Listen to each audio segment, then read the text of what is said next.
PP 61 જે ખોલવાની વાત છે એની અંદર 200 પરિવારને બેઘર કરવાની વાત છે। આ 200 પરિવારને બેઘર કરી અને 200 પરિવારની છત છીનવવાની વાત છે। આ ગરીબ પ્રજા રોજ કમાઈ અને રોજ ખાનારી પ્રજા છે। બિચારા 5000 મહિને હપ્તો ભરી અને માંડ પોતાના મકાન વિકસાયા છે। આ મકાનને કોર્પોરેશન આ ગરીબ પ્રજાના મકાનોને તોડી અને કોર્પોરેશનને કંઈ મળવાનું નથી, કારણ કે જે રસ્તો 200 મીટર ખોલવાની વાર છે વસ્તુ ત્યાં પતી જાય છે।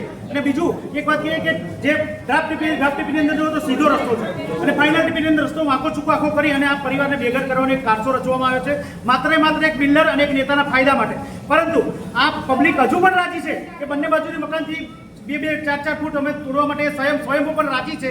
તો એવું કરી અને પણ એક રસ્તો નીકળી શકે એવી પરિસ્થિતિ અત્યારે છે, પરંતુ કોર્પોરેશનના અધિકારીઓને કોનો આદેશ છે, કયા મોટા નેતાનો આદેશ છે, કયા બિલ્ડરનો દબાણ છે એ ખબર પડતી નથી અને આ લોકોના ઘર તોડવા ઉપર અત્યારે લોકો ઉતરી આવે છે।